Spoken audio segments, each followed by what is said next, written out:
ধানমন্ডি 4 নম্বর সড়কের পাশে ল্যাবেট স্পেশালিস্ট হাসপাতালের মূল বিল্ডিংয়ের বিপরীতে আরেকটি ছোট বিল্ডিং আছে। মূল সড়ক থেকে গলি রাস্তা দিয়ে যেতে হয়।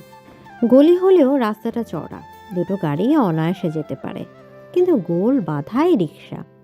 এই যে এখন যেমন একটা চকচকে কালো অডি গাড়ির সামনে উল্টো পথে আসা একটা ব্যাটারি চালিত রিক্সা পথ আটকে দাঁড়িয়ে আছে, পেছোবার উপায় নেই। ইতিমধ্যে তার পেছনে আরো অনেকগুলো রিক্সা এসে জড়ো হয়ে গিয়েছে। কেউ একজন খিস্তি করে উঠে, সারারা কে গিট্টু বাজাইছে। শীতাতপ নিয়ন্ত্রিত কালো অডি গাড়ির ভেতরে থাকা যাত্রীর কানে সে খিস্তি পৌঁছায় না, কিন্তু এমন বেমক্কা আটকে গিয়ে একটু বুঝি বিরক্তও হয়। ভ্রু কুচকে একবার মোবাইলের স্ক্রিনের দিকে তাকায়। সন্ধ্যা 7টা বাজে প্রায়। না, আরও আগে আসার কথা ছিল, দেরি হয়ে গেল। একটু ভেবে গাড়ির যাত্রী এবার রাস্তায় নেমে পড়ে। সাথে সাথে ড্রাইভার শঙ্কিত গলায় বলে, ম্যাডাম, আপনি একা যাইবেন? আপাতমস্তক বোরকায় ঢাকা মেয়েটা ঝটিতে একবার তাকায়, তারপর সবকিছু অগ্রাহ্য করে হন করে সামনের 6তলা বিল্ডিংয়ের দিকে এগোয়। লিফটের ভেতর ঢুকে 4তলার বোতাম চাপে। লিফটে 4তলায় এসে থামাতে অন্যান্যদের সঙ্গে নেমে পড়ে। সামনে বড় একটা ফাঁকা জায়গা, তাতে অনেকগুলো চেয়ার পাতা। সেখানেও অপেক্ষমান রোগীরা বসে আছে। হাসপাতালের এই ফ্লোরে ডাক্তাররা বসেন। প্রাইভেট চেম্বার, রোগী দেখবার সুবন্দোবস্ত আছে। বোরখা পরা মেয়েটা একবার চারপাশে চোখ বোলায়। এই ফ্লোরে 5জন ডাক্তার বসেন, তাদের আলাদা আলাদা চেম্বার। মেয়েটার চঞ্চল চোখ দুটো একটা চেম্বারের সামনে গিয়ে স্থির হয়। Doctor Aarush Raihan, consultant chest specialist. মেয়েটা চেম্বারের সামনে বসে থাকা অ্যাটেন্ডেন্টকে নিজের সিরিয়াল নাম্বার বলতেই ছেলেটা মাথা নেড়ে বসতে বলল। সিরিয়াল এলে নাকি ডাকবে। মেয়েটা খালি একটা চেয়ার দেখে বসে পড়ে। মনের ভেতরে একটা অস্থিরতা কাজ করছে। এভাবে একা একা আসা ঠিক হয়নি, কিন্তু কাউকে নিয়ে আসতেও ইচ্ছাও হচ্ছিল না। এই প্রথম এমন একা একা ডাক্তার দেখাতে হলো। এক ধরনের অ্যাডভেঞ্চার টের পাচ্ছে বুকের ভেতর। কিছুক্ষণ পর সে অ্যাটেন্ডেন্ট ছেলেটা উঁচু গলায় ডেকে ওঠে, রাজন্যকে সামনে আসেন। নামটা শুনে আশেপাশে সবাই একবার বোরখা পরে মেয়েটার দিকে তাকায়। এমন নাম খুব কম শোনা যায়, তাই কৌতূহল। রাজন্যা সবার কৌতূহলী চোখ অগ্রাহ্য করে সামনে এগিয়ে যায়। ছেলেটা ওকে ইশারা করে ডাক্তারের চেম্বারের পাশে একটি ছোট রুমে যেতে বলে। কি নাকি টেস্ট করতে হবে প্রথমে। এই এক যন্ত্রণা। মূল ডাক্তার দেখার আগে অন্য ছোকরা ডাক্তাররা দেখে। রাজন্যা বিরক্ত নিয়ে ভেতরে ঢোকে, কিন্তু ভেতরে ঢুকতে দেখে একজন সাদা অ্যাপ্রন পরা বয়স্ক লোক। রাজন্যাকে দেখে ওর দিকে একটা চোঙ্গা মতো প্লাস্টিকের টিউব বাড়িয়ে দেয়। তারপর নিচের দিকটা দেখিয়ে বলে, এইখানে মুখ লাগিয়ে জোরে ফু দেবেন। তার আগে বুক ফুলে নিঃশ্বাস টেনে নেবেন। ফু দিয়ে এই নাল বলটা যত উপরে উঠতে পারে। এবার বিপাকে পড়ে রাজন্যা। এর সামনে মুখের নেকাব খোলা যাবে না, কি করে?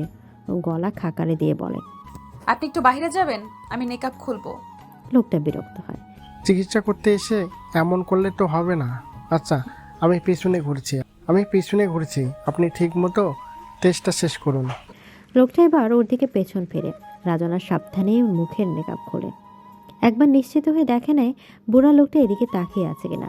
নিশ্চিত হয়ে এবার প্লাস্টিকের টিউবটা মুখে নিয়ে জোরে ব্লো করে। লাল রঙের ছোট বলটা অনেকটা দূর উপরে উঠে স্থির হয়ে যায়। রাজনা টিউবটা লোকটার দিকে বাড়িয়ে দেয়। তার আগে অবশ্য মুখটা নেকাবে ভালো করে ঢেকে নেয়। লোকটা ওকে বাইরে গিয়ে বসতে বলে। বাইরে বসুন, এরপর পাশের রুমে স্যার আপনাকে ডাকবেন। রাজনা একটু অবাকই হয়। টেস্ট হয়ে গেল? বাহ, এটা তো ভারী মজার ছিল। টেস্ট মানেই তো ভাবতাম শোয়ের ফোটানো। কেন যেন এখন ভালোই লাগছে। চেয়ারে বসতে না বসতে ফোন আসে। ধরবে না ভেবেও ধরে। ওপাশ থেকে রাজন্যার মা মা, আমি ডাক্তারের চেম্বারে, শেষ করে ফোন দিচ্ছি। ওয়াহিদা সুলতানা চিন্তিত গলায় বলেন।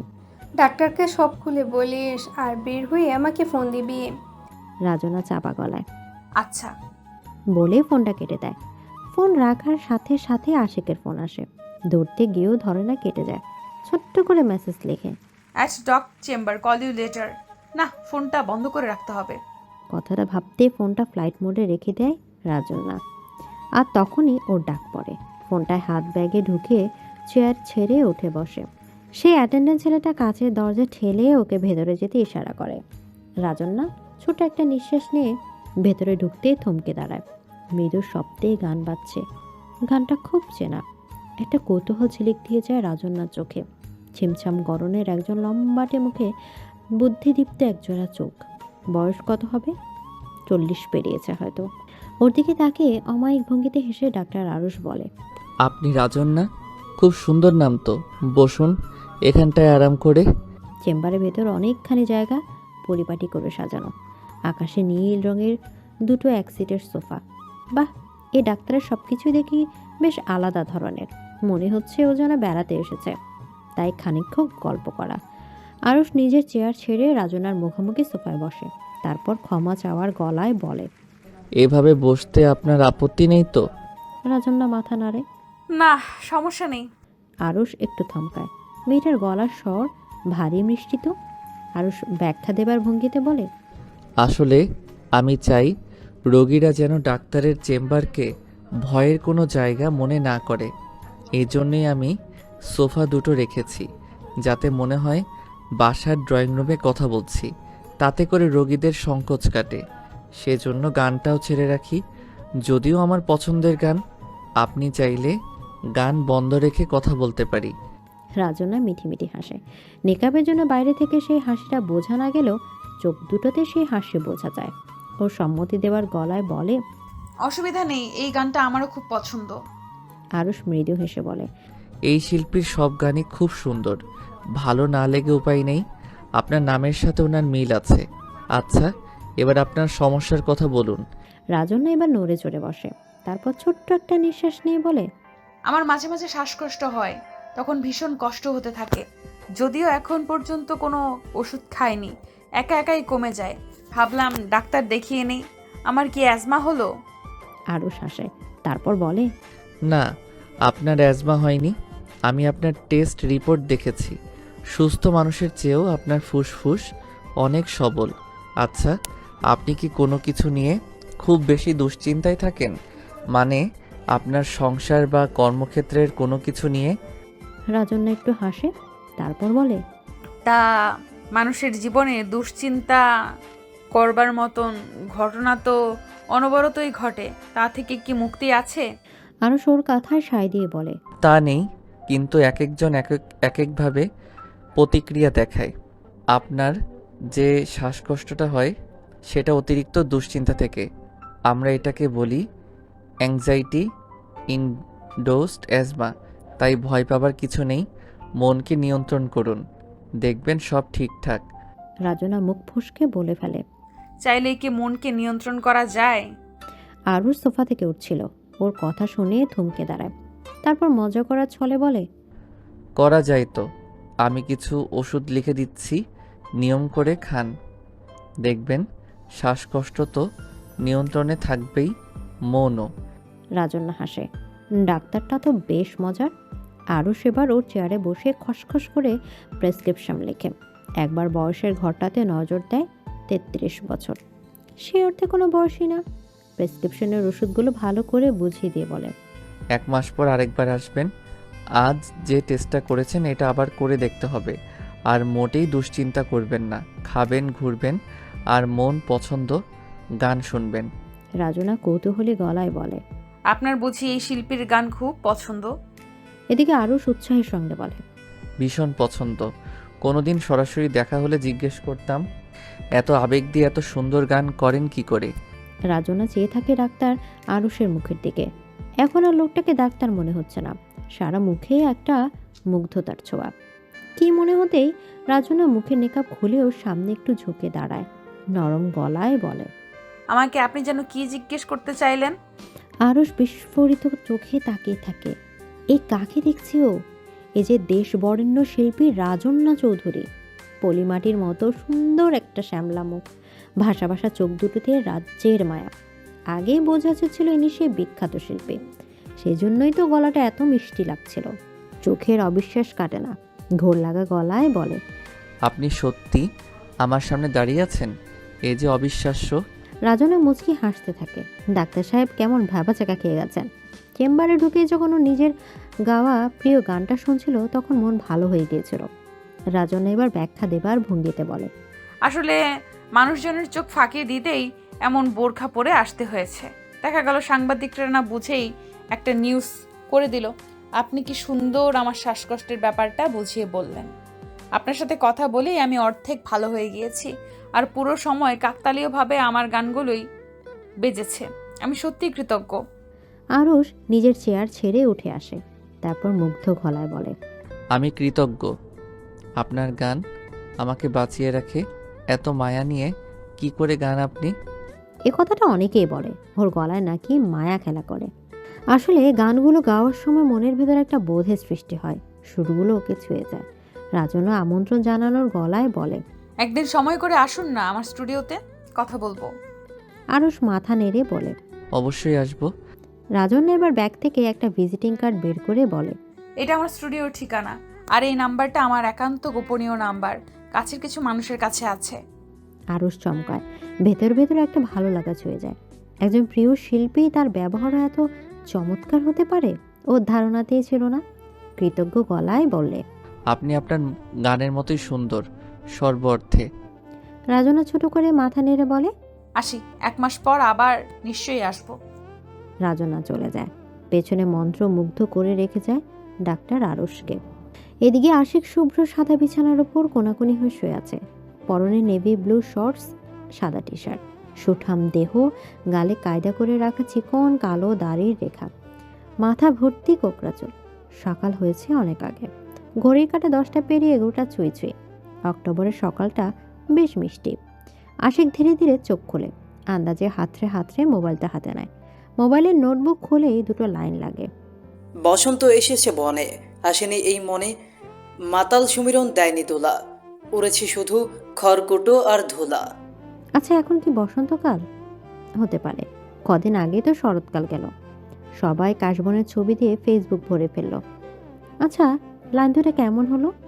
আশিক মেসেঞ্জার খুলে লাইন দুটো একটা বিশেষ নাম্বারে পাঠায়, তারপর লিখে, গুড মর্নিং রাজকীয় নারী, তোমার জন্য নতুন গান লিখছি।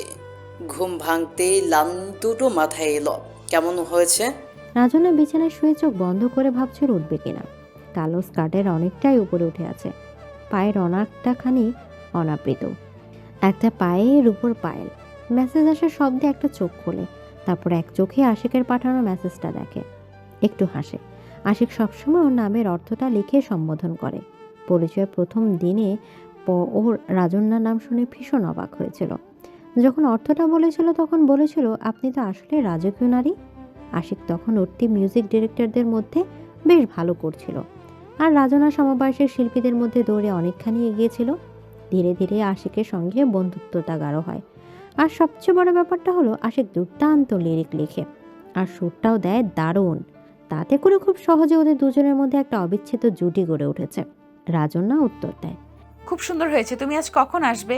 সামনে একটা পারফরমেন্স আছে, পুরোনো গানগুলো একটু ঝালাই করে নিতাম।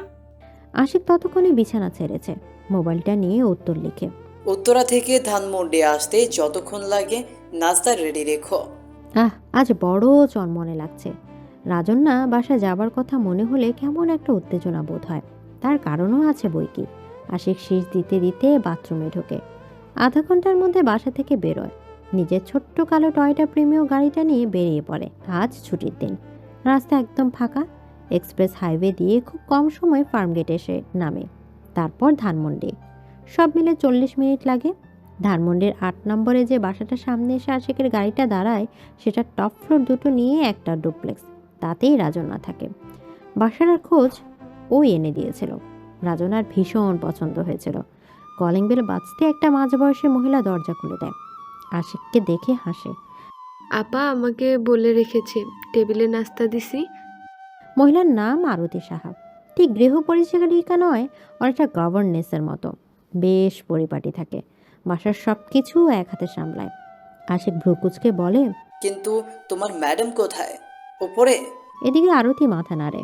আশিক একবার ওর দিকে তাকিয়ে বলে, আচ্ছা তুমি নাস্তা দাও, আমি ওপর থেকে আসছি।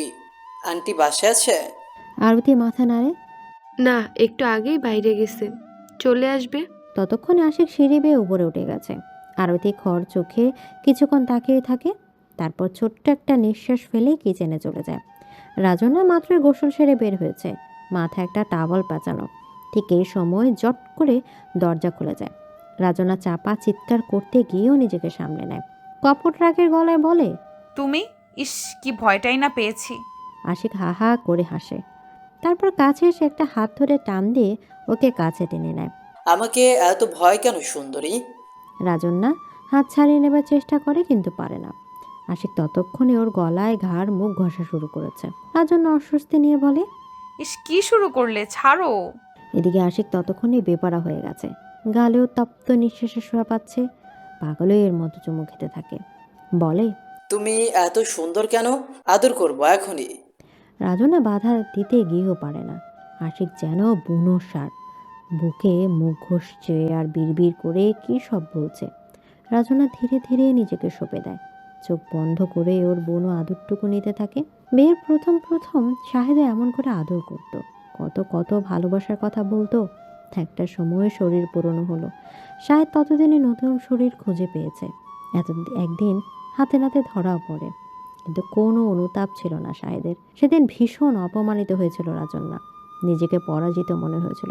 ডিভোর্সটা ওই দিয়েছিল। এরপর আর সংসার করা হয়নি। পুরো মনোযোগটা গানে দিয়েছিল, আর তাতেই ফলটা হাতে হাতে এসেছে। অনেকের কাছে আসতে চেয়েছে, কেউ গানের টানে, কেউ শরীরের টানে। শাহেদের অমন নতুন কারোর প্রতি আগ্রহের কারণ রাজন্যা। বারবার বুঝতে চেয়েছে ওর শরীরটা এতটাই কম আকর্ষণীয়। তাই আশিক যতবার আদর করতে চেয়েছে ও খুব একটা না করেনি। এই যে কানের কাছে এখন আদর মাখা কথাগুলো বলছে, সেগুলো শুনতে ভালোই লাগছে। একটা সময় আশিকের আদর শেষ হয়। পাশে শুয়ে জোরে জোরে নিঃশ্বাস নিতে নিতে বলে, তোমার শরীর গানের সুরের মতোই সুরেলা, মাতাল করে দেয়। রাজন্যা দ্রুত নিঃশ্বাস নিচ্ছিল, একটু শ্বাসকষ্ট হচ্ছে। আশিক অবশ্য সেটা টের পায় না। ও ক্লান্ত গলায় বলে, তাই বুঝি? এমন আর কজনকে বলেছ? আশিক আঙুলের কর গুনতে থাকে। তাই দেখে রাজন্যা ওকে একটা ধাক্কা দিয়ে উঠে পড়ে। আমাকে আবার গোসল করতে হবে? না, দেরি হয়ে গেল। কনসার্টের তো আর খুব বেশি দিন বাকি নেই। কাল রাতে পুরনো গানগুলো গাইতে গিয়ে দেখি দু একটা জায়গায় সুর নড়ে গেছে। তুমি নাস্তা করে নাও, এরপর একসাথে বসবো। আশিক চোখ মেরে বলে, দুজন একসঙ্গে গোসলটা সেরে ফেলি। রাজন্যা চোখ পাকায়। খবরদার, আর কোনো দুষ্টুমি না। কথাটা বলে আর দাঁড়ায় না। ও চট করে বাথরুমে ঢুকে পড়ে। আশিক মুচকি হেসে নিচে নামে। আর তখনই নতুন গানের পরের দুটো লাইন মাথায় আসে। শাওয়ার থেকে ঈষদুষ্ণ জলবিন্দুগুলো রাজন্যার পুরো শরীরে আদর বুলিয়ে দিচ্ছিল। কেন যেন এই জলের স্পর্শকে ওর ভীষণ পবিত্র মনে হয়। কোনো কামনা নেই, বাসনা নেই, শুধু ধুয়ে মুছে আরো বেশি করে পবিত্র করে দেয়া, নির্মূল করে দেয়া। রাজন্যা ফিসফিস করে বলে, জলকণা, তুই কি আমায় ভালোবাসিস? সেদিন রাত 10টা পর্যন্ত টানা গান চলে। পুরোটা সময় আশিক নিবিষ্ট মনে ভুলগুলো ধরিয়ে দেয়। কাজের ব্যাপারেও খুব সিরিয়াস। ধৈর্য নিয়ে শুধরে দিতে থাকে। আর রাজন্যা ওরা বেশি করে সুনিপুণ সুরে গাইতে থাকে। এর মাঝে রাজনার মা ওয়াহিদা এসে একবার রাতের খাবারে তাড়া দিয়ে গেছে। খাওয়া দাওয়া শেষে বিদায় নেবার সময় রাজনা মনে পড়ে গেছে এমন ভঙ্গিতে বলে, আশিক, আমাকে কনসার্টের জন্য দুটো ভিআইপি টিকিট ম্যানেজ করে দিতে হবে। একজনকে দেব। আশিক ভ্রু কুঁচকায়। কে সেই ভাগ্যবান? রাজনা ঠোঁট উল্টে বলে, আপনার না জানলেও চলবে, তাড়াতাড়ি দিও, আমি একটা জায়গায় পাঠাবো। আশিক কথা দেয় ও শিক্ষির ব্যবস্থা করবে। আশিক চলে যেতে রাজনার মা ওয়াহিদা আলতো গলায় বলে, এবার বিয়েটা করে নে, ছেলেটা তো ভালোই, আর তোর সঙ্গে জুটিটাও মানিয়েছে। তোর লাইনের লোক, তোকে ঠিক বুঝে চলবে, সাহাদের মতন হবে না। এদিকে রাজনার মন খারাপ হয়ে যায়। মা কেন শাহেদের কথা তুলল? এই একটা নাম শুনলেও কিছুতেই মেজাজ ঠিক রাখতে পারে না। ঝাঁঝালো গলায় বলে, তুমি তো শাহেদকে ধরে নিয়ে এসেছিলে, বিরাট ব্যবসায়ীর ছেলে, কোনোদিন কষ্টে থাকবো না। তা তোমার সেই সুপাত্র কি কীর্তি করলো? ওয়াহিদা নিচু গলায় বলে, পুরুষ মানুষের অমন দুই একটা দোষ থাকবে, এত বাঁচালে সংসার করা যায় না। রাজন্যা ধারালো গলায় বলে, আমি আমার সংসারের নিকুচি করি, আমি একাই থাকবো সারা জীবন। ওয়াহিদা এবার মুখ ঝামটে বলে, একা থাকো খুব ভালো কথা, কিন্তু অমন ফ্রি স্টাইলে থাকা যাবে না। নিজের বেডরুমে অন্য ছেলেকে ডেকেও নেওয়া যাবে না। আমার চোখের সামনে এই অনাচার হতে দিব না আমি। রাজনার মনে হয় ওর কানে কেউ যেন গরম সীসা ঢেলে দিয়েছে। জোরে নিঃশ্বাস নেয়, কিন্তু যতটুকু বাতাস ফুসফুসে যাওয়ার কথা ততটুকু যায় না। তাতে করে বুকের ভেতরটা একটা কষ্ট থাকে। ডাক্তার আরুষের কথা মনে পড়ে যায়। আচ্ছা, উনি কি যেন একটা ইনহেলার দিয়েছিল, বলেছিল খুব কষ্ট হলে ওটা নিতে। রাজনা মায়ের কথার উত্তর না দিয়ে টলতে টলতে নিজের রুমে যায়। ড্রয়ার খুঁজে ইনহেলারটা পায়। তারপর প্রাণপণে ইনহেলার টানতে থাকে। একটা সময় শ্বাসকষ্টটা কমে আসে। ভীষণ অবসন্ন লাগছে, কেমন নেতিয়ে পড়েছে। একটা ভয় বারবারে গ্রাস করতে চায়। আচ্ছা, এমন শ্বাসকষ্ট হলেও কি গান গাইবে কি করে? গানই যে ওর প্রাণ। রাজনা সেদিন না খেয়ে ঘুমিয়ে পড়ে, আর ঘুমের ভেতর আশ্চর্য একটা স্বপ্ন দেখে। ডাক্তার আরুষ ওর মাথায় হাত বুলিয়ে দিচ্ছে আর বলছে, আপনার কিচ্ছু হয়নি, আরাম করে ঘুমান।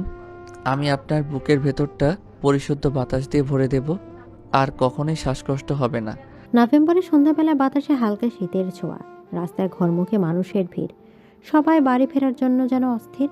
কারো পরনের শার্ট প্যান্ট, কারো জিন্স টি শার্ট, কারো বা লুঙ্গি শার্ট। এর মাঝে একজন শার্ট প্যান্ট পরা মানুষ, মাথায় সবুজ মাফলার পেঁচানো, তাতে করে মুখের অনেকটাই অংশ ঢাকা পড়ে গেছে। এখনও সে অর্থে ঠান্ডা পড়েনি যে মাফলার পরতে হবে। ঢাকা জানুয়ারি মাসের ঘোর শীতেও কেউ সন্ধ্যাবেলা মাফলার পেঁচিয়ে বের হয় না, কিন্তু এই লোকটা নভেম্বরে কেমন মাফলার পরে বেরিয়েছে। ব্যাপারটা একটু অদ্ভুতই ঠিকই। অনেকে কৌতূহলী চোখে তাকায়, কিন্তু কেউ কিছু জিজ্ঞেস করে না। আজকাল কার মধ্যে কি আছে কে জানে। আর ঘরমুখা মানুষের সে সময় বা কোথায়। লোকটা হাঁটতে হাঁটতে ধানমন্ডি 4 নম্বরে চলে আসে। একটা বিল্ডিংয়ের সামনে এসে বিড়বিড় করে ঠিকানাটা মিলিয়ে নেয়। তারপর হন হন করে বিল্ডিংয়ের ভিতর ঢুকে লিফটে উঠে পড়ে। এদিকে ডাক্তার আরুষ আজ বিকেল থেকে রোগী দেখছিল। সন্ধ্যা হতে অ্যাটেন্ডেন্ট মানিক গরম গরম মোগলাই আর চা দিয়ে গেছে। মোগলাইটা ডাবল ডিম দিয়ে ভাজা। মাঝে মাঝে এমন ভাজা পোড়া খেতে ইচ্ছে করে। মোগলাই বেশ করে চায়ে চুমুক দেয়। এখন আপাতত 10 মিনিট কোনো রোগী দেখবে না। ব্লুটুথ স্পিকারে গান ছেড়ে দেয়। রাজন্যার গান, কি মিষ্টি গলা। আচ্ছা, উনি তো আর এলেন না। 1 মাস তো পেরিয়ে গেছে সেই কবে। জীবনে এমন কাকতালীয় ঘটনা ঘটবে ভাবতেই পারিনি। যার গান শুনছিল সে মানুষ চেম্বারে এসে হাজির, তাও সবচেয়ে প্রিয় শিল্পী। ঘটনার কথা মনে হতে বুকটা কেমন চলকে ওঠে। এই গল্পটা কাছের কজন বোন থেকে বেরোছিল। ওরা তো শুনে ফাজলামো শুরু করে দিল। সাগর তো বলেই বসলো, যে তোকে স্টুডিওতে যেতে বলেছে, তাহলে যা, ঘুরে আয়। প্রিয় শিল্পীর হাতে হাত রেখে চোখে চোখ রেখে গান শুনবি। সাগরের কথাটা মনে হতে আরও শেষে পড়ে। ঠিক এ সময় মানিক দরজা ঠেলে উকি দেয়। স্যার, পেশেন্ট পাঠাই।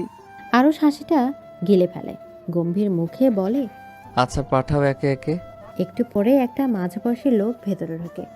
আরুষ ভ্রু কুচকে তাকায়। এই লোকটা অমন মাফলার পরা কেন?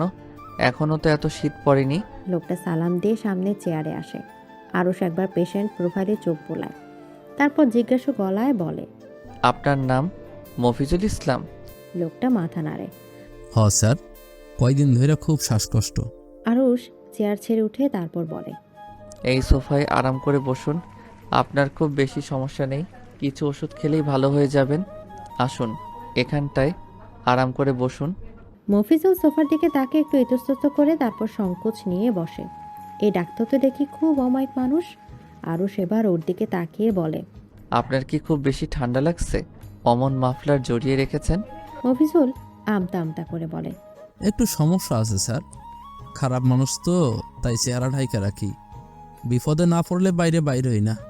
আরুষ এবার ধাক্কা খায়, কপালে চিন্তার ভাঁজ পড়ে। খারাপ মানুষ মানে?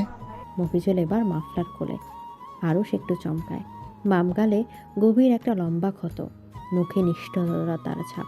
ওর গালের গভীর ক্ষত চিহ্নের দিকে তাকিয়ে থাকতে দেখে মফিজুল শীতল একটা হাসি দিয়ে বলে, মুখের বাম পাশে একটা কোপ খাইছিলাম, ওইটা হেই দাগ। আমি কন্ট্রাক্টে মানুষ ফোন করি, আমার কাজ খুব পরিষ্কার, কোনো প্রমাণ রাখি না, তারপরেও পুলিশ পিছনে লাইগা থাকে। কথাটা বলে মফিজুল মাফলারটা আবার মুখে পেঁচিয়ে নেয়। আরুষের এখন কেমন যেন শীত লাগতে থাকে। কি ভয়ঙ্কর একটা মানুষ সামনে বসে আছে। আচ্ছা, লোকটা মিথ্যে বলছে না তো? কেউ নিজের অপরাধের কথা এত সহজে ওর মতো অপরিচিত মানুষের কাছে বলতে পারে? নাকি ভিজিট না দেবার ধান্দা? আরুষ গলা খাকারি দিয়ে বলে, আপনি নিজেই বললেন যে আপনার কাজের কোনো প্রমাণ রাখেন না, তাহলে আমাকে যে সব বললেন। মফিজুল আবার হাসে, কেমন গা শিগুড়ে ওঠে। স্যার, জীবনে দুইজন মানুষের কাছেই মিথ্যা কথা কইতে নাই, এক হইল উকিল আর এক হইল ডাক্তার। কখনো যদি কামে লাগে আমারে ডাইকেন, কাম কম রেটেই কইরা দিমু। আরুষ গম্ভীর মুখে বলে, আপনাকে কিছু ওষুধ লিখে দিচ্ছি, আর এই ইনহেলারটা নেবেন নিয়মিত। আশা করি ভালো থাকবেন। আর আপনি যে কথাগুলো আমাকে বললেন সেগুলো যদি সত্যি হয় সেক্ষেত্রে আমার উপদেশ এই অন্যায় পথ ছেড়ে দিন। পারলে 1 মাস পরে আরেকবার চেক আপ করে যাবেন। মফিজুল প্রেসক্রিপশনটা হাতে নিয়ে উঠে দাঁড়ায়, তারপর আড়মোড়া ভেঙে বলে, স্যার, এই পথে যে পা বাড়ায় সে আর কখনো ফিরে আসতে পারে না। বাচ্চা থাকলে 1 মাস পরে দেখা হইব। যাই ডাক্তার সাহেব। লোকটা চলে যায়। আরও স্তম্ভিত হয়ে বসে থাকে। কত বিচিত্র মানুষ আসে, তাদের কত রকম চরিত্র। নিজের মুখ ঢেকে চলতে হয় পরিচয় লুকাতে। হঠাৎ একটা মনে পড়তে হাসি পায়। শিল্পী রাজন্যা এমন মুখ ঢেকে এসেছিল, অথচ দুজনের মুখ ঢাকার উদ্দেশ্যের মধ্যে আকাশ পাতাল পার্থক্য। ঠিক এই সময় মানিক দরজা ঠেলে ভেতরে ঢোকে, হাতে সুন্দর একটা নীলখাম। জিজ্ঞাসা চোখে তাকাতেই মানিক হড়বড় করে বলে, স্যার, একজন এই খামটা দিয়ে গেল। আরস ভ্রু কুচকে খামটা হাতে নিতে থমকে যায়। খামের উপর গোটা গোটা অক্ষরে রাজন্যার নাম লেখা। মানিককে বিদায় দিয়ে দ্রুত খামটা খুলতে অবাক হয়ে যায়। ভেতরে 2টো টিকিট। সামনের শুক্রবার রাতে শহরের একটা 5 তারকা হোটেলে রাজনার একক গানের কনসার্ট। মুখে মৃদু হাসি ফোটে।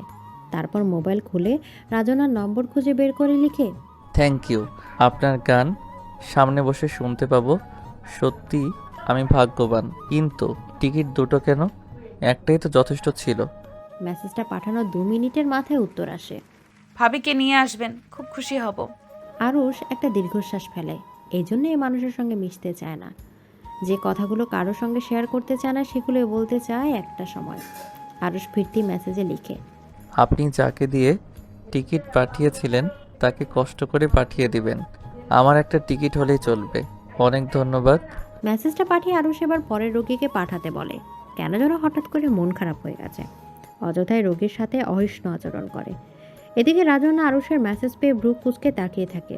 বইও ভেবেছিল ডাক্তার সাহেব খুশি হবেন, কিন্তু উল্টোটা হলো। মানুষের ওপর থেকে যতটা পরিপাটি শান্ত দেখা যায়, তার ভেতরটা বুঝি ততটাই অগোছালো আর অশান্ত। এদিকে রায়হান সাহেবের বয়স 72 ছুঁই ছুঁই। সে অবশ্য ওনাকে থেকে বোঝার উপায় নেই, এখনও বেশ শক্ত সামর্থ্য। নিয়ম করে জিম করেন, পরিমিত খাবার খান, রাতের ঘুমে কোনো সমস্যা নেই। সকালে কোনো বেচাল ছাড়াই কোষ্ঠ পরিষ্কার হয়। এই মুহূর্তে উনি নিজের রুমের দেয়াল জুড়ে বড় আয়নাটার সামনে দাঁড়িয়ে আছেন। মনোযোগ দিয়ে পাকা চুলগুলো দেখছেন, মুখে অসন্তোষের ছাপ। বিরক্তিতে কপাল কুঁচকে উঠেছে। ফোঁস করে একটা নিঃশ্বাস ফেলে নিজের রুম থেকে বের হন। লিভিংয়ে এসে এদিক ওদিক তাকান, তারপর উঁচু গলায় ডাক দেন, আরুষ, এদিকে আয় তো। আজ শুক্রবার, আরুষের চেম্বার নেই। সারাদিন বাসায় গড়াগড়ি করে সময় কেটেছে। এখন সন্ধেবেলা ও রেডি হচ্ছিল রাজকন্যার প্রোগ্রামে যাওয়ার জন্য, কিন্তু ঠিক কি পরে যাবে কিছুতেই বুঝতে পারছিল না। বাবার ডাকে রুম থেকে বেরিয়ে আসে। ছেলেকে দেখে রায়হান বিরক্তি নিয়ে বলে, তোকে যে ড্যান্সের শ্যাম্পু আনতে বলেছিলাম, এনেছিস? কদিন ধরে ওর আব্বা মাথার চুল পড়া নিয়ে অভিযোগ করে আসছিল। তখন আরুষই বলেছিল, তোমার মাথায় খুশকি, তাই অমন চুল পড়ে। ড্যান্সেল শ্যাম্পুটা দিলে ঠিক হয়ে যাবে। বয়স হলে যে চুল কমে যায় সেটা বলার জো নেই। বয়স হচ্ছে কথাটা কেন যেন নিতেই পারেন না। আরুষ ব্যাখ্যা দেবার গলায় বলে, আব্বা, আম্মু আনতে ভুলে গেছি, কাল ঠিক নিয়ে আসবো। আর এই বয়সে তো মানুষের চুল অনেকটাই পড়ে যায়। আপনার তো এখনো মাথা ভর্তি চুল, আমার চেয়ে বেশিই হবে। রায়হান খরচোখে তাকিয়ে বলেন, এই বয়সে মানে? আমার কি খুব বেশি? যত সব আজে বাজে কথা। কাল ঠিক মনে করে নিয়ে আসবি। আরও সম্মতিসূচক মাথা নেড়ে ব্যস্ত ভঙ্গিতে নিজের রুমে পা বাড়াতে যেতেই পেছন থেকে রায়হান জিজ্ঞাসু গলায় বলেন, তুই কি বাইরে যাচ্ছিস? তাহলে ফেরার পথে দোকান থেকে নিয়ে আসিস। আরও সেবার মেজাজটা ধরে রাখতে পারে না। ও একটু বিরক্ত গলায় বলে, আব্বা, বললাম তো কাল নিয়ে আসবো। আমার ফিরতে রাত হবে, আপনি খেয়ে নিয়েন। রায়হান ভ্রুকুচকে বলে, কই যাস তুই? কোথাও দাওয়াত আছে? তাহলে আমাকেও নিয়ে যা। ওই হারামজাদা হরবোলার হাতে খেতে খেতে পেটে চড়া পড়ে গেছে। তুই তো আর কি বিয়েও করবি না? ছেলের বউয়ের হাতে আর খাওয়া হবে না। তোর মা বেঁচে থাকলে এতদিনে একটা ব্যবস্থা করতো। কি আর করা, শেষ পর্যন্ত হর বলেই ভরসা। আম্মা মারা গেছেন বছর 5 হলো। এরপর বাসার সব দায়িত্ব সহকারী আব্দুল হালিম নামে একটা ছেলের ওপর। এই বাসার বাজার সদাই থেকে সমস্ত দায়িত্ব। বয়স কত হবে? 16-17। সারাদিন মনের আনন্দে কাজ করে। ওর একটা গুণ আছে, অন্য মানুষের গলা অবিকল নকল করতে পারে। সেটা থেকে আব্বা ওর নাম দিয়েছে হরবোলা। তাতে অবশ্য হালিম খুশি হয়েছে। আব্বার কথায় আরুষ থমকায়। রাজন না লোক পাঠিয়ে বাড়তি টিকিটটা ফেরত নেয়নি, ওর কাছে দুটো টিকিটই রয়ে গেছে। আচ্ছা, আব্বাকে সঙ্গে করে নিয়ে গেলে তো হয়। রাজন্যার গান ওনারও খুব পছন্দ। এসব অনুষ্ঠানে একা একা যাওয়ার মানে নেই। হয়তো মনের কোণে একটা ক্ষীণ চাওয়া তৈরি হয়েছে, রাজনার সঙ্গে কথা হতে পারে, কিন্তু এমন গানের অনুষ্ঠানে উনি নিশ্চয়ই ব্যস্ত থাকবেন, ওর জন্য আলাদা করে সময় দেওয়ার কথা না। আসলে এমন ভিআইপি টিকিট পাঠানোর পর থেকেই মনের ভেতর একটা আকাঙ্ক্ষা তৈরি হয়েছে। আরুষ মাথা নেড়ে এবার সেটা ঝেড়ে ফেলে, তারপর গলা খাকারি দিয়ে বলে, আপনি যাবেন আমার সাথে? তাহলে তাড়াতাড়ি রেডি হয়ে নিন। বাইরে যাবার কথাতে রায়হানের চোখ মুখ উজ্জ্বল হয়ে ওঠে। আগ্রহের গলায় বলে, কোথায় যাব আমরা? আরুষ রহস্যের গলায় বলে, আপনার প্রিয় একজন সঙ্গীত শিল্পীর গান শুনতে যাচ্ছি। রায়হান চোখ কুঁচকে বলে, কে রে, রাজন্যা চৌধুরী? আরুষ এবার হাসে। বাহ, একেবারেই বলে ফেললেন। হ্যাঁ, রাজন্যা চৌধুরীর দুটো ভিআইপি টিকিট পেয়েছি। যান, রেডি হয়ে আসেন আব্বা, আমিও রেডি হয়ে নেই। রায়হান বাচ্চাদের মতো শীর্ষ দিয়ে ওঠে। Wow, my favourite lady singer. তুই একটু দাঁড়া, আমি চট করে রেডি হয়ে আসছি।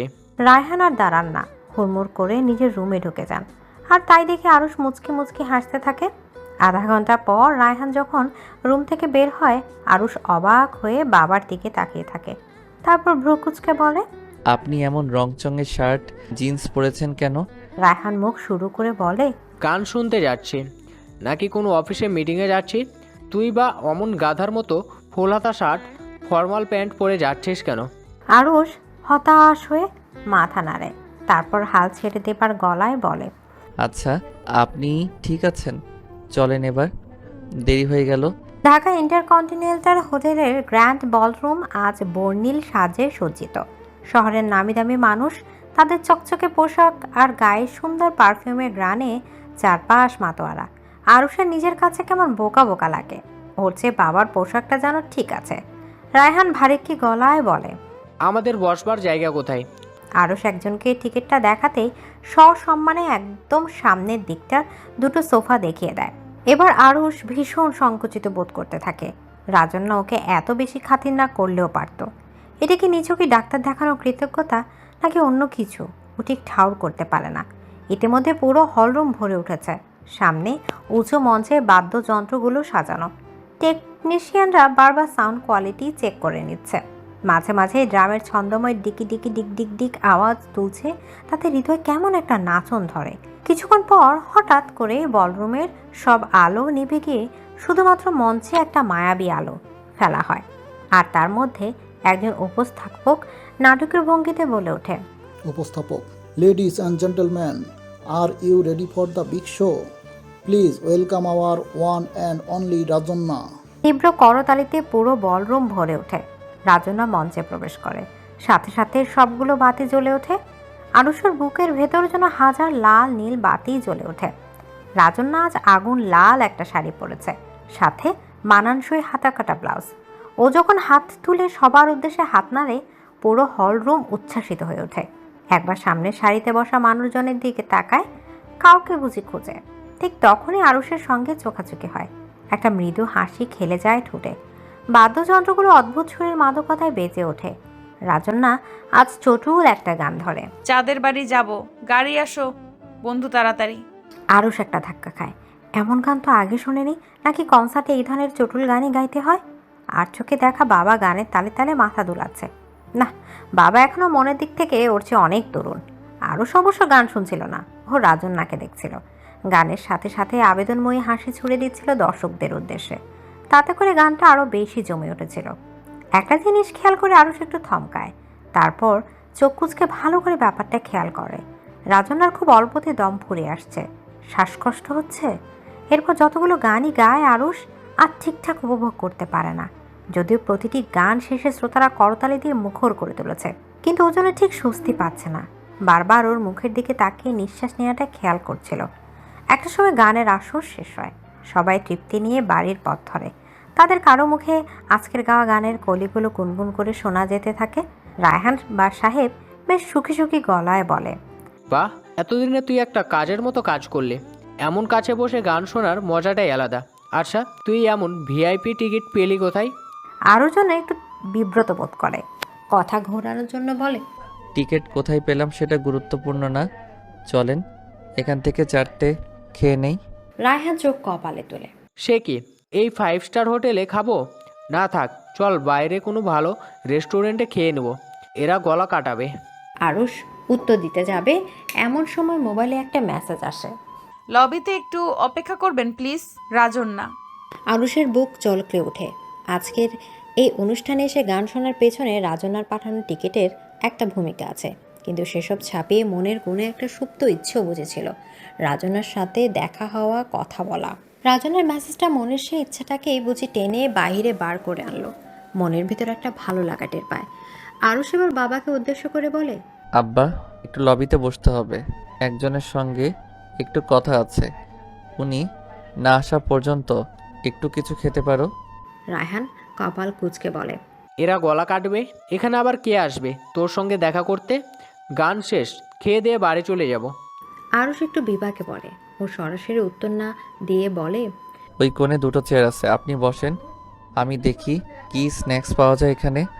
রায়হান মাথা নেড়ে কোণের চেয়ারের দিকে এগিয়ে যায়। এ রাতেও অনেক বেশি বিদেশি মানুষ লবিতে বসে আড্ডা দিচ্ছে। হঠাৎ করে মনে হয় অনুভূতি কোনো ইন্টারন্যাশনাল এয়ারপোর্টে চলে এসেছে। একটু পর আরুষ আসে। একজন ওয়েটার সুন্দর একটা পিরিচে রেড ভেলভেট এর 1 পিস পেস্ট্রি, পানি আর চা নিয়ে আসে। টেবিলে রাখতেই আরুষ ইশারা করে বলে, আপাতত এটা খান, কাজটা সেরে ডিনার করব। রায়হান লোভাতুর চোখে পেস্ট্রির দিকে তাকিয়ে বলে, তুই খাবি না? আরুষ মাথা নাড়ে। তারপর গলা উঁচু করে দূরের করিডোরের দিকে প্রত্যাশা নিয়ে একটা লাল শাড়ি পরা মেয়ের অপেক্ষায় তাকিয়ে থাকে।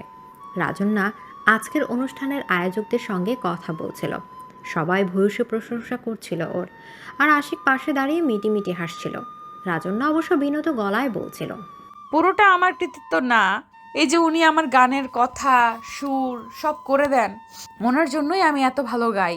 লোকগুলো এবার আশিককেও আলাদা করে ধন্যবাদ জানায়। একটা সময় সবাই বিদায় নিলে আশিক ওর দিকে গাঢ় চোখে তাকায়। আজকে তোমার পারফরমেন্স সত্যি দারুণ হয়েছে, সেই জন্য তোমার জন্য একটা বিশেষ উপহার আছে। রাজন্না চোখ নাচায়, কৌতূহলী গলায় বলে, কি উপহার? এক্ষুনি চাই। আশিকের সারা মুখে হাসি ছড়িয়ে পড়ে। তারপর নিচু গলায় বলে, এই হোটেলে আজ রাতের জন্য একটা স্যুট বুকিং দিয়েছি, তোমার পারফরমেন্স উদযাপন করব, ফ্রিজ ভরা টেকিলাও থাকবে। রাজন্না থমকে যায়। একটু আগের উজ্জ্বল মুখটা কেমন দপ করে নিভে যায়। আশিক ওর শরীরটা উপভোগ করার জন্য পাগল হয়ে থাকে। বিয়ের প্রথম শাহেদও এমন করত। তারপর একটা সময় আগ্রহ হারায়। আশিকও যদি কোনোদিন আগ্রহ হারায়, মানুষটার কাছেও ঋণী। এত সুন্দর সব গানের কথা, সুর ইচ্ছে করলে আশিককে মন থেকে সরিয়ে ফেলা যায় না। ভেবেছিল আশিকের সঙ্গে ঘর বাঁধবে নতুন করে, কিন্তু আজ কেন যেন মনে হচ্ছে আশিক ওর শরীর চায়, খ্যাতি চায়। অথচ আজ ওর শরীরটা ভীষণ খারাপ লাগছে। গান গাওয়ার সময়ও শ্বাসকষ্ট হচ্ছিল। কাউকে বুঝতে দেয়নি, কিন্তু আশিক তো ওর কাছের মানুষ, হয়ে বুঝলো না। রাজনা গম্ভীর মুখে বলে, আমার শরীরটা খারাপ লাগছে, আমি বাড়ি যাব এখন। কথাটা বলেও ব্যাগ গুছিয়ে নিয়ে হাঁটা শুরু করে। আশিক অবাক হয়ে এক মুহূর্ত তাকিয়ে থাকে। তারপর ছুটে এসে ওর গতিরোধ করে মরিয়া গলায় বলে, শরীর খারাপ লাগলে এইখানেই রেস্ট নাও, বাড়ির চেয়ে এইখানকার রুমে শুতে অনেক আরাম পাবে। রাজন্না কাটা কাটা গলায় বলে, সুটে তুমি আরাম করো, আমি বাড়ি গেলাম। কথাটা বলে আর ও দাঁড়ায় না, হনহন করে লবিতে পেরিয়ে যেতে থাকে। আর আশিক ওর পেছন পেছন ছুটতে থাকে। আরও দূর থেকে রাজন্নাকে আসতে দেখতে পায়, সাথে সাথে মুখ উজ্জ্বল হয়ে যায়। কিন্তু ওনার মুখটা এমন গম্ভীর কেন আজ? আরুষ চেয়ার ছেড়ে উঠে দাঁড়ায়, হাসি মুখে রাজন্নার দিকে তাকিয়ে থাকে। কিন্তু রাজন্নার বুঝি কোনো দিকেই নজর পড়ছে না, সোজা বের হওয়া দরজার দিকে এগিয়ে যাচ্ছে। আর ওনার পিছু পিছু একটা সুদর্শন যুবককে ছুটতে দেখা যায়। রাজন্না কি ওর কথা ভুলে গেল? মনটা খারাপ হয়ে যায়। আব্বা ততক্ষণে চা শেষ করেছে। আরুষ ছোট্ট একটা নিঃশ্বাস ফেলে বলে, আব্বা চলেন বের হই, যার আসার কথা ছিল সে আসবে না, এইমাত্র জানালো। রায়হান ব্রকুচকে ছেলের মুখের দিকে তাকায়, কিছু বলতে গিয়েও থেমে যায়। তারপর মাথা নেড়ে বলে, চল তাহলে। বের হওয়ার জন্য পা বাড়াতে ফোনটা আসে, আর স্ক্রিনে তাকাতে আরুষের বুকটা চলকে ওঠে। রাজন্নার ফোন। দ্রুত হাতে ফোন রিসিভ করে। ওপাশ থেকে অনুশোচনার গলা পাওয়া যায়, ডাক্তার আরুষ, আপনি এখনো লবিতে আছেন? আরুষ না করতে গিয়েও বলে ফেলে, হ্যাঁ আছি তো। ওপাশ থেকে আকুল গলা শোনা যায়, 1 মিনিট বসুন প্লিজ, আমি আসছি। আরুষ টের পায় একটু আগের মন খারাপগুলো কেমন করে যেন ভালো হয়ে যাচ্ছে। বাবাকে কিছু বলতে যেতেই উনি হাত তোলে। বুঝেছি, যার আসার কথা তিনি আসছেন। চল বসি, নাকি আমি দূরে গিয়ে বসবো? আরুষ ভ্রু কুচকে তাকায়, কিছু বলতে গিয়েও থেমে যায়। রায়হান মুচকি মুচকি হাসতে থাকে। একটু পর রাজন্যাকে আসতে দেখা যায়, দূর থেকে হাত নাড়ে। রায়হান অবাক গলায় বলে, আরুষ, এটা সেই গায়িকা রাজন্যা চৌধুরী না? আমাদের দেখে হাত নাড়ালো না তো? ততক্ষণে রাজন্যা কাছে চলে এসেছে, একদম আরুষের সামনে এসে দাঁড়িয়ে 2 হাত জোর করে বলে, ভীষণ অপরাধ হয়ে গেছে, আপনাকে বসতে বলতে আমি একদমই ভুলে গেছি, প্লিজ বসুন। আরুষ হেসে মাথা নাড়ে। না না, কোনো সমস্যা নেই। উনি আমার আব্বা, আপনার গানের আর একজন ভক্ত। এই পৃথিবীতে এখন আব্বা ছাড়া আমার আপন কেউ নেই, আর আব্বার ক্ষেত্রেও তাই। রাজন্যা যেন একটা ধাক্কা খায়, তার মানে ভদ্রলোকের স্ত্রী নেই। কি হয়েছিল, ডিভোর্স নাকি মারা গেছেন? সেসব কিছু জিজ্ঞেস করা হয় না। রায়হানের দিকে ফিরে নরম গলায় সালাম দিয়ে বলে, আমার গান সত্যিই ভালো লাগে আঙ্কেল। রায়হান এতক্ষণ হতভম্ব হয়ে ব্যাপারটা হজম করছিল। বিখ্যাত গায়িকা রাজন্যা ওর সামনে দাঁড়িয়ে ওর সাথে কথা বলছে, এই যে অবিশ্বাস্য। রায়হান তাড়াহুড়ো করে বলে, ভীষণ ভালো লাগে। আপনার গান কাছে বসে শুনতে পাবো কখনোই ভাবিনি। রাজন্যা নরম গলায় বলে, আমাকে তুমি করে বলা যায় না? রায়হান যেন গলে যায়। অবশ্যই বলা যায়, তুমি এত সুন্দর গান গাও আর দেখতেও পরীর মতো। আরুষ খুব করে কেশে ওঠে। আব্বা চুপ করবেন আপনি, এখানটাই বসুন, কিছু খাবেন? রাজন্যা একটা চেয়ার টেনে বসতে বসতে বলে, না, এখন আর কিছু খাবো না। আমার গান আপনার কেমন লাগে? আরুষের মুখ উজ্জ্বল হয়ে যায়। খুব ভালো লেগেছে। আমি কখনো এমন লাইভ গান শুনিনি, সত্যি অন্যরকম অনুভূতি। টিকিটের জন্য অনেক ধন্যবাদ। আচ্ছা, আপনার না 1 মাস পর আসার কথা ছিল, এলেন না তো? রাজন্যা ব্যাখ্যা দেবার গলায় বলে, কাজের চাপ ছিল ভীষণ, তাই যেতে পারিনি। আর কটা দিন ভালোও ছিলাম, তাই ভেবেছিলাম পরে যাই। আরুষ কপাল কুঁচকে বলে, কিন্তু আজ গান গাইবার সময় মনে হলো আপনার শ্বাসকষ্ট হচ্ছে। সত্যি ভালো আছেন তো? রাজন্যার বুকের ভেতরটা কোথায় যেন একটা চিনচিনে ব্যথা হয়, চোখের কোণ ভিজে উঠতে চায়। সারাদিনের সব কষ্ট মন খারাপ দূর হয়ে যায়। একটা মানুষ ওর কষ্টটা ঠিক খেয়াল করেছে। ও কেমন একটা গলায় বলে, আপনি সত্যিই টের পেয়েছেন? কি করে সম্ভব? আরুষ ওর গলায় একটা হাহাকার টের পায়, কোথাও যেন একটা রিক্ততার বেদনা আছে। আরুষ গম্ভীর মুখে বলে, তার মানে আমার অনুমান সত্যি? কাল একবার আসুন না চেম্বারে। কেন এমন হচ্ছে একটু দেখা দরকার। রাজন্যা নরম গলায় বলে, আসবো, অবশ্যই আসবো। আরুষ এবার মাথা নেড়ে বলে, আপনি আজ ক্লান্ত, শরীর নিশ্চয়ই ভালো লাগছে না। চলুন, উঠবেন এখন। বাড়ি ফিরে একটা হট শাওয়ার নিয়ে ইনহেলার নেবেন, আর বাকি ওষুধগুলো খাবেন। রাজন্যা কৃতজ্ঞ চোখে তাকায়। লোকটা ঠিক ওর ক্লান্তিটা ধরতে পড়েছে, মনে মনে কৃতজ্ঞ বোধ করে। রায়হানের দিকে ফিরে বলে, আঙ্কেল, একদিন আপনাদের বাসায় এসে অনেক গল্প করে যাব। আজ সত্যি শরীরটা ভীষণ খারাপ লাগছে। রায়হান হেসে বলে, অবশ্যই আসবে, আমি ভীষণ খুশি হব। আরুষ, ওকে গাড়িতে উঠিয়ে দিয়ে আয়। আরুষ মনে মনে বাবাকে ধন্যবাদ জানায়। রাজন্যাকে নিয়ে বাইরে বেরোতেই আশিক কোথা থেকে যেন সামনে এসে দাঁড়ায়। জিজ্ঞাসা গলা বলে, এনিকে? আশিকার বাড়তি কোনো প্যাচাল কথা বলার আগে রাজন্যা উত্তর দেয়, উনি ডাক্তার আরুষ, আমি ওনার কাছে চিকিৎসা নিচ্ছি। আর ডাক্তার আরুষ, উনি হলো আশিক, আমার গানগুলোর গীতিকার এবং সুরকার। আরুষ ছেলেটাকে চিনতে পারে, একটু আগে রাজকন্যার পিছু পিছু ছুটতে দেখেছিল। ও হাত বাড়িয়ে হ্যান্ডশেক করে। আশিক তেরছা গলায় বলে, বাহ, বেশ ভালো তো। এখন থেকে তোমার প্রতিটি কনসার্টের আগে ডাক্তার সাহেবকে থাকতে বলো, তাহলে একদম নিশ্চিন্ত। রাজন্যা কড়া গলায় কিছু বলতে গিয়েও থেমে যায়। ইতিমধ্যে ওর কালো অডি গাড়িটা চলে এসেছে। ড্রাইভার দরজা খুলে দিতে গাড়িতে উঠে পড়ে। তারপর বাইরে দাঁড়িয়ে থাকা ওদের দুজনের দিকে তাকিয়ে হাত নাড়ে। গাড়িটা চলে যেতেই আরুষ একবার আশিকের দিকে তাকিয়ে সৌজন্যের হাসি হাসে। তারপর বলে, দেখা হবে আবার। আশিক হাসে না, শুধু মাথা নাড়ে। আরুষ এবার লম্বা পা ফেলে লবির দিকে এগোয়, আর আশিক বিষ দৃষ্টিতে ওর চলে যাবার পথের দিকে তাকিয়ে থাকে। এদিকে রাজন্যা সারাটা দিন অলস পড়ে আছে বিছানায়। একটা লাইভ পারফরমেন্স যেন জানের উপর দিয়ে যায়, শরীরের সাথে মনের উপর দিয়ে যেন ঝড় বয়ে যায়। আজ একদম ভারহীন লাগছে শরীরটা, সাথে মনও। একটা নতুন ভাবনা পাখির পলকের মতো ওর মনের আকাশে ইতি উতি উড়ে বেড়াচ্ছে। ভাবনাটা থিতিয়ে পড়ার আগে আবার ফু দিয়ে উড়িয়েও দিচ্ছে। ভাবনাটা ভাবতে কেন যেন ভালো লাগছে। ডাক্তার আরুষ কী করে ওর শ্বাসকষ্টটা কাল টের পেল? তাও অত দূর থেকে বসে? নাকি ডাক্তারের চোখ বলে ব্যাপারটা ধরা পড়েছে? আরেকটা ব্যাপার, কাল উনি জোর করে আলাপ করার জন্য ধরে রাখেননি। নতুন পরিচয় হলে অনেকেই এমনটা করে, কিন্তু উনি করেননি। উল্টো বলেছেন বাড়ি গিয়ে বিশ্রাম নিতে, অথচ আশিক কী করলো? ওর শরীর খারাপ জেনেও হোটেলের রুমের থেকে যেতে বলল। কতটা অমানুষ হলে এমন কুরুচিপূর্ণ কথা বলতে পারে? ওকে না জানিয়ে হোটেলের স্যুট ভাড়া করেছে, এতটা সস্তা হয়ে গেল। হঠাৎ একটা ভাবনা আসে মাথায়। আশিক শুধু ওকে শারীরিকভাবে ভোগ করতে চায়, তাই ওর মাথায় এমন ভাবনা খেলে। সেজন্য ওর নিজের শরীর বা মনের কষ্টের খোঁজ নেবার প্রয়োজন বোধ করে না। না, আশিককে নিয়ে নতুন করে ভাবতে হবে। এমন হলে সেই শাহিদের মতোই পরিণতি হবে। এমন সময় ওয়াহিদা রুমে ঢোকেন, বিরক্তির গলায় বলেন, কী রে, আশিকের ফোন ধরছিস না কেন? সেই সকাল থেকে নাকি তোকে ফোন দিয়েই যাচ্ছে, কি হয়েছে আবার? আজ সকাল থেকে ইচ্ছে করে ফোন সাইলেন্ট করে রেখেছিল। সব কিছু থেকে ছুটি নিয়ে একটু জিরোবে তাই ভেবেছিল, তাই আশিকের ফোন দেখেও আর ধরেনি। নিশ্চয়ই কালকের ব্যাপারটা নিয়ে মাফ চাইবে। কেন যেন এসব নিয়ে আর কথা বলতে ইচ্ছা করছে না, মনটাই নষ্ট হয়ে গেছে। ওয়াহিদার কথা শেষ হতে না হতে আবার ফোনটা বেজে ওঠে। ওয়াহিদা ফোনের দিকে তাকিয়ে বলে, হে যে আবার ফোন দিয়েছে, নে ধর, কথা বল ওর সঙ্গে। অনিচ্ছা সত্ত্বেও রাজন না মায়ের ফোনটা নেয়, তারপর স্বাভাবিক গলায় বলে, হ্যাঁ বলো আশিক, জরুরি কিছু? আশিক ওপাশ থেকে আকুল গলায় বলে, প্লিজ আমাকে মাফ করে দাও। আমি আসলে ভেবেছিলাম এত বড় একটা কনসার্ট শেষ করলাম, একটু সেলিব্রেট করি, কিন্তু তুমি এমন করে রিয়েক্ট করবে ভাবিনি। সরি রাজকন্যা। রাজনা গম্ভীর মুখে বলে, আচ্ছা ঠিক আছে, আর কিছু বলবে? ওপাশ থেকে আশিকের অভিমানী গলা পাওয়া যায়। আমাকে বুঝি একটুও ভালোবাসতে ইচ্ছে করছে না রাজকন্যা? খুব ইচ্ছে করছে তোমার কাছে আসতে। আমি তোমার বাসার আশেপাশেই আছি, অনুমতি দিলে এখনই চলে আসবো। রাজন্যা একবার ঘড়ির দিকে তাকায়, তারপর বলে, একটু পর আমি বেরোবো, ডাক্তারের অ্যাপয়েন্টমেন্ট আছে। আজ আর হবে না, কাল স্টুডিওতে একেবারে দেখা হবে।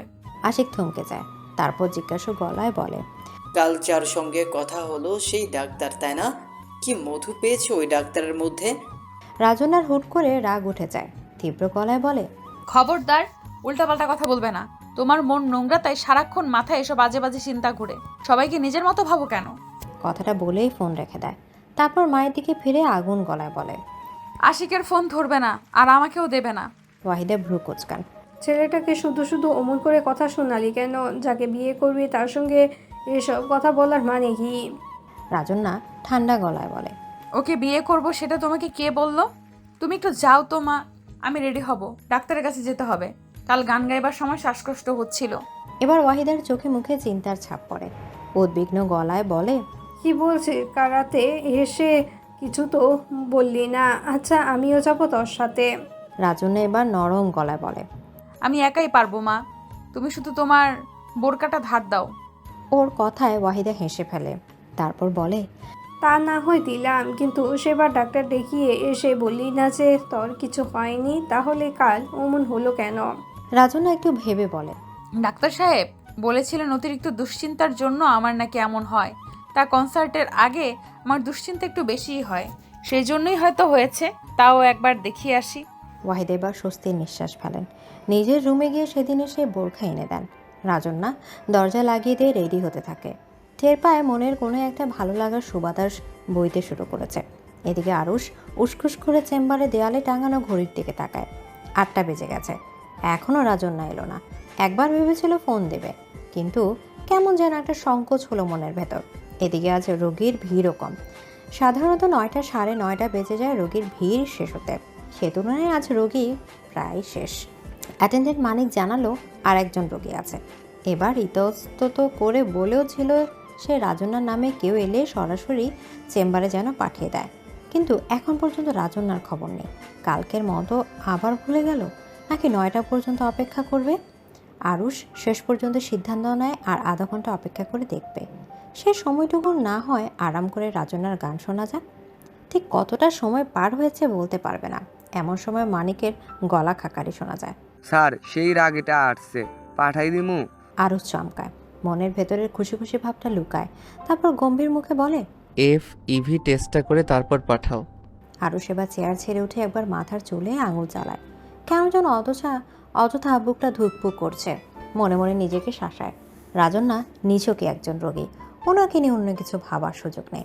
একটু পর রাজন্যা ভেতরে ঢুকেই ক্ষমা চাওয়ার গলায় বলে, সরি আমি দেরি করে ফেললাম। বাইরের অ্যাটেন্ডেন্ট ছেলেটা বলল অনেক আগেই নাকি রোগী দেখা শেষ হয়ে গেছে আপনার।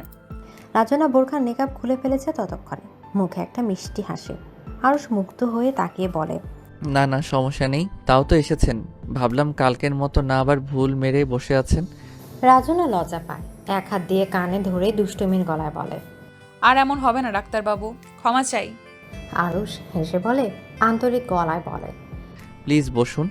সেদিনে সে আকাশি রঙের সোফায় বসে।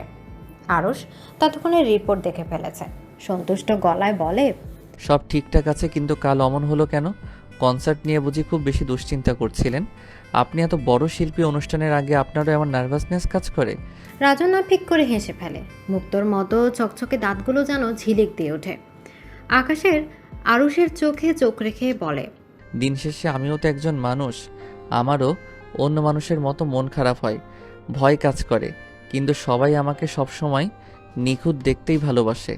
কোনো দিন যদি বেসুরো গাই, সেদিন মাথা থেকে ফেলে দিতে এক মুহূর্ত দ্বিধা করবে না কেউ, তাই অমন দুশ্চিন্তা হয়। রাজন্না আজ চোখে কাজল দিয়েছে, তাতে করে চোখ দুটো আরো বেশি মায়াবী লাগছে, যেন শরতের আকাশের মতোই মায়াবী। আরুষ ওর চোখের মায়ায় ডুবে যাচ্ছিল। ওর এমন হৃদয় নিংড়ানো হাহাকারগুলো ভীষণ করে ছুঁয়ে যায়। ভেতরে ভেতরে ওনার মতো বড় শিল্পীও আর সবার মতো একা। আরুষ আশ্বস্ত করে বলে, আর সবার কথা জানি না, তবে আমার কথা বলতে পারি, আমি আপনাকে কখনোই মাথা থেকে ফেলতে পারবো না। আপনার গানগুলো শুনলে বাঁচতে ইচ্ছে করে, এত মায়া দিয়ে গানগুলো আপনি করেন, মন ভালো হয়ে যায়। আমি নিশ্চিত আমার মতো আরও অনেক মানুষেরই এমন হয়, তাই আপনি যেমনটা ভাবছেন সেটা ঠিক না। এই অমূলক ভয়টা তাড়িয়ে দিন। রাজন্য হাসে, তারপর বলে, আপনার মতো এমন ভক্ত পেলে আমার আর চিন্তাই নাই। তাইরে নাইরে নাই গান গেয়ে চলে আসবো। আরুষ ওর কথায় হো হো করে হাসে, তারপর বলে, সে আপনি চাইলেও আর খারাপ গাইতে পারবেন না, তবে আমার মনে হয় আপনার এই অমূলক ভয়ের একটা পজিটিভ দিক আছে। রাজন্না সামনে ঝুঁকে আসে, আগ্রহের গলায় বলে, কি সেটা? আরও সুন্দর একটা পারফিউমের ঘ্রাণ পায়, ভার্সাসে ব্র্যান্ডের পারফিউম। ও নিজেরও ভীষণ প্রিয়, মাদকতায় ভরা ঘ্রাণ। মাথাটা কেমন ঝিমঝিম করে ওঠে। একটা মুহূর্তের জন্য মনে হয় রাজনার মুখটার কাছে টেনে নেয়। আরুষ মাথা ঝাঁকিয়ে অসম্ভব ভাবনায় দাঁড়ায়, তারপর বুঝিয়ে বলার ভঙ্গিতে বলে, আপনার অমন দুর্ভাবনা আপনাকে সবসময় আরও বেশি ভালো করে গাইবার জন্য তাগাদা দেয়। আমার মনে হয় আপনার সাবকনশাস মন চায় আপনি গান নিয়ে দুশ্চিন্তা করুন, যাতে কখনো আলস্যি না আসে গানের ব্যাপারে। সবসময় যেন যত্ন করে গানটা গান। রাজন্না এক হাতের উপর থুতনিটা রেখে মুক্ত হয়ে ওর কথা শুনছিল। আরুষের কথা শেষ হতেই মাথা নেড়ে বলে, এভাবে তো কখনো ভেবে দেখিনি। আপনার কথাটাই এখন ঠিক মনে হচ্ছে। আরুষ এবার হেসে বলে, আমার কথা যদি সত্যি ঠিক মনে হয় তাহলে অনুগ্রহ করে এখন থেকে ঠিক মতো ওষুধগুলো খাবেন। রাজন্না বাচ্চাদের মতো মাথা নেড়ে বলে, খাবো তো, তবে আপনি মাঝে মাঝে মনে করিয়ে দিলে খুব ভালো হয়। জানেন তো আমি কেমন ভুলবো না। আরুষ মনে মনে বলে, আমি চাই আপনাকে এমন করে মনে করিয়ে দিতে। আরুষ হেসে বলে, সেটা তো করাই যেতে পারে, তবে আমিও আপনার মতো খানিকটা ভুলো মন। এই যে গতকালই আব্বা ওনার জন্য একটা শ্যাম্পু নিয়ে যেতে বলেছিল, ভুলে গিয়েছিলাম, এখনই মনে পড়ল। রাজন্না হি হি করে হেসে ফেলে, তারপর বলে, আপনার বাবা ভীষণ মজার মানুষ, এই বয়সে অনেক স্মার্ট। আচ্ছা, কাল যে বললেন আপনারা দুজন থাকেন বাসায়, তাহলে আপনার স্ত্রী সন্তান তারা কোথায়? দেশের বাইরে? আরুষের হাসি মুখটা গম্ভীর হয়ে যায়। ও ভুলে গিয়েছিল মানুষের মতো কাছাকাছি যাওয়া, যার তত বেশি করে একজন আরেকজনের গল্পের ঝাঁপি খুলে বসে। একটা দীর্ঘশ্বাস ফেলে বলে, আমি আসলে বিয়ে করিনি, মানে করা হয়ে ওঠেনি। রাজনা স্বতঃস্ফূর্ত গলায় বলে ওঠে, বাহ, ভালো করেছেন। বিয়ে খুব একটা ভালো কিছু না। এদিকে কথাটা বলেই কেমন অস্বস্তি লাগতে থাকে। এই কথাগুলো কাছের মানুষের সঙ্গেই বলা যায়, কিন্তু ও কেমন করে 2 দিনে পরিচিত ডাক্তারের সঙ্গে এমন কথা বলতে পারলো? বিব্রত ভাবটা লুকাতে মাথা নিচু করে রাজন্না। আরুষ বুঝতে পেরে ওকে সহজ করার জন্য বলে, তা ঠিকই বলেছেন, এই জন্যই তো আমি একা। আচ্ছা শুনুন, কিছু টেস্ট লিখে দিয়েছি, এই টেস্টগুলো করিয়ে 7 দিন পর অবশ্যই আমাকে রিপোর্টগুলো দেখাবেন। রাজন্না এবার সহজ হয়, দুষ্টুমির গলায় বলে, আর যদি ভুলে যাই? আরুষ ফোঁস করে একটা নিঃশ্বাস ফেলে বলে, সেক্ষেত্রে আপনাকে অনেকটা দিন অপেক্ষা করতে হবে।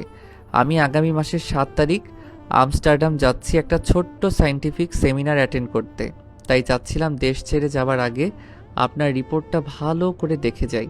রাজনার চোখ বড় হয়ে যায়। তাই আপনি আমস্টারডাম যাচ্ছেন? বাহ, খুব ভালো তো। আমার ভীষণ প্রিয় একটা শহর, একবার গিয়েছিলাম এর আগে। আচ্ছা, আপনি যাবার আগে রিপোর্টটা দেখিয়ে দেব। বিদায় নেবার জন্য রাজনা উঠে দাঁড়ায়। একদিন আপনাদের ব্যাচেলর বাসায় যাব। আপনার আব্বাকে আমার খুব পছন্দ হয়েছে। আরুষ দুষ্টুমি করার লোভটা সামলাতে পারেন না। আর ওনার ছেলেকে বুঝি পছন্দ হয়নি? রাজনও গভীর চোখে তাকিয়ে থাকে, তারপর নিচু গলায় বলে, ভীষণ পছন্দ হয়েছে। রাজনও মুখের মেকআপটা পরে বেরিয়ে আসে, পেছনে হতবিহবল আরুষকে একা রেখে। চেম্বার থেকে বেরিয়ে ও থমকায়। আর চোখে একবার তাকাতেই বুকের ভেতর চলকে ওঠে। আশিক এখানে? তার মানে ঠিক গন্ধ শুকিয়ে শুকিয়ে এখানে চলে এসেছে। রাজন আর দাঁড়ায় না, সোজা লিফটে চড়ে নিচে আসে। তার আগে ড্রাইভারকে গাড়ি নিয়ে সামনে আসতে বলে। ভাগ্যের ড্রাইভারকে বলে রেখেছিল দূরে গাড়ি রাখতে আর আশিকের ফোনও না ধরতে। এদিকে আশিক অধৈর্য হয়ে ডাক্তার আরুষের চেম্বারের সামনে পায়চারি করছিল। সব রোগী তো দেখা শেষ হয়ে গেল, কিন্তু রাজন্য কই? আসেনি? আন্টি যে বলল রাজন্য নাকি অনেক আগেই বের হয়েছে। আচ্ছা, ভুল হলো না তো? কিন্তু আন্টি তো এই ডাক্তারের চেম্বারের কথাই বলেছে। তাহলে রাজন্য কি বাসায় মিথ্যে বলে অন্য কারো সঙ্গে দেখা করতে গেল? ভাবনাটা ভাবতে মাথার রক্ত উঠে যায়। আশিক আর চোখে দেখে সেদিনের সেই ডাক্তার আরুষ চেম্বার থেকে বেরিয়ে যাচ্ছে। আশিক দ্রুত অন্যদিকে ঘুরে মুখ লুকায়। কিছুক্ষণ পর ঘুরে তাকায়, চলে গেছে ডাক্তারটা। ও এবার পায়ে পায়ে এগিয়ে এসে অ্যাটেন্ডেন্ট মানিকের সামনে এসে দাঁড়ায়। তারপর জিজ্ঞাসা গলায় বলে, আচ্ছা ভাই, আমার এক আত্মীয় আজ এখানে আসার কথা ছিল ডক্টর দেখাতে। ওনার নাম রাজন্য চৌধুরী, কিন্তু ওনার মোবাইল বন্ধ পাচ্ছে। আপনি কি সিরিয়ালের খাতা দেখে বলতে পারবেন উনি এসেছিল কি না? মানিক অবাক গলায় বলে, এই মাত্রই তো বাইরাইয়া গেল, ওই যে বোরখা পরা আপাটা, আপনি দেখেন নাই? আশিকে নিজের চুল ছিঁড়তে ইচ্ছা করছে। রাজনা যে বোরখা পরে আসতে পারে ওর মাথাতেই আসেনি। তার মানে এই ডাক্তারের সঙ্গেই নতুন করে কিছু চলছে? না, ব্যাপারটা আর হালকা করে দেখা যাবে না। কালই রাজন্যার সঙ্গেই নিয়ে বসতে হবে। এদিকে আরুষ যখন এয়ারপোর্টে এসে পৌঁছে ঘড়িতে ততক্ষণে রাত 10টা বাজে। আন্তর্জাতিক ভ্রমণের নিয়ম মেনে প্লেন ছাড়া ঠিক 3 ঘন্টা আগে এসে পৌঁছেছে। আজ রাত 1টায় এমিরেটস এয়ারলাইন্সের একটা ফ্লাইটে করে আমস্টারডামে যাবেও। আরুষ নিরাপত্তা তল্লাশি পেরিয়ে একটা ইলেকট্রনিক মনিটরের দিকে এগোয়। একটু খুঁজতেই পেয়ে যায় flight number EK585, check in counter number D। Check in শুরু হয়ে গেছে, অবশ্য তাড়াহুড়া নেই। বিজনেস ক্লাসের টিকিট কাটা আছে, তাই ব্যাগ দিতে লাইনে দাঁড়াতেই হবে না। ভ্রমণের সময় সুবিধাটুকু আসলে উপভোগ্য। আবার এর সাথে এয়ারপোর্টে ফ্রি লাউঞ্জের সুবিধাও দেয় এরা, তাতে করে আরাম করে সময় কাটানো যায়। টুকটাক কিছু খেলে তাও খাওয়ার ব্যবস্থা আছে। আরও আর দেরি করে না, চেক ইন কাউন্টারের দিকে এগিয়ে যায়। ব্যাগটা দিয়ে দিতে পারলেই শান্তি। তখন ঝাড়া হাত পা নিয়ে আরাম করে ঘুরে বেড়ানো যাবে। কাউন্টারের কাছে আসতে এক সুবেশ তরুণ আন্তরিক গলায় বলে, স্যার, বিজনেসের ক্লাস। আরুষ মাথা নাড়তেই ছেলেটা ওকে একটা কাউন্টার দেখিয়ে বলে, ওয়েলকাম স্যার। এদিকে আরুষ মৃদু হেসে ভারী ট্রলি ব্যাগটা টেনে নিয়ে কাউন্টারের সামনে দাঁড়ায়। তারপর জিন্সের সামনের পকেট থেকে পাসপোর্টটা বের করে কাউন্টারে থাকা ছেলেটার হাতে দেয়। ছেলেটা বিনয়ের গলায় বলে, স্যার, একটা মিনিট সময় দিবেন? আরুষ মাথা নাড়ে। বিজনেস ক্লাসে ভ্রমণের এই সুবিধা, সব জায়গায় খাতির পাওয়া যায়। মানুষ শেষ পর্যন্ত টাকার বশ, ভাবে আরুষ। এমন সময় একটা বোরখা পরা মেয়ে ট্রলি ব্যাগ নিয়ে ঠেলে ঠুলে ওর পাশে এসে দাঁড়ায়। আরুষ বিরক্ত হয়ে একবার তাকায়। এদেশের মানুষ কবে ডিসিপ্লিন শিখবে? বোরখা পরা মেয়েটা তাড়াহুড়া করে নিজের পাসপোর্টটা কাউন্টারে বাড়িয়ে দিয়ে অনুনয়ের গলায় বলে, এক্সকিউজ মি, আমার সিটটা ওনার পাশে একসাথে দেবেন, আমরা একসাথে যাচ্ছি। এদিকে কাউন্টারে ছেলেটা আরুষের দিকে জিজ্ঞাসা চোখে তাকাতেই ও অবাক চোখে মেয়েটার দিকে তাকায়। আপনি মনে হয় ভুল করছেন। মেয়েটা ওর দিকে ঘুরে এবার মুখের মেকআপ একটু খুলে, তারপর ভ্রু কুচকে বলে, ভুল করছি? এদিকে আরুষের চোখ ছানা বড়া হয়ে যায়। রাজন না এখানে? অবিশ্বাস নিয়ে তাকায় থাকে, তারপর চোখ বড় বড় করে তোতলানো গলায় বলে, আপনি আমস্টারডাম যাচ্ছেন, কিন্তু কিভাবে, কেন? রাজন না ততক্ষণে মুখের মেকআপ পরে নিয়েছে, আলতো করে বলে, আপনার প্রশ্নের উত্তরগুলো পরে দিয়ে আপাতত চেক ইন করি একসাথে। আরুষ এবার মাথা নাড়ে, ঘুরে কাউন্টারে ছেলেটার দিকে তাকিয়ে খুশি খুশি গলায় বলে, হ্যাঁ, আমরা একসাথেই যাচ্ছি। পাশাপাশি দুটো সিট হলে খুব ভালো হয়। কাউন্টারের ছেলেটা মুচকি হাসে, এদের মধ্যে নিশ্চয়ই কিছু একটা চলছে। ও দ্রুত হাতে চেক ইনের ফর্মালিটি সারে। তারপর দুজনকে বোর্ডিং পাসগুলো বুঝিয়ে দেয়, সাথে এয়ারপোর্ট লাউঞ্জের কুপন। আরুষ ওর হাত ব্যাগে বোর্ডিং পাসগুলো রেখে বলে, চলুন ইমিগ্রেশন সেরে ফেলি। রাজনা চোখ টিপে বলে, ছুঁয়ে দেখতে পারেন, আমিই যাচ্ছি আপনার সাথে। আরুষ কেমন সংকুচিত হয়ে যায়।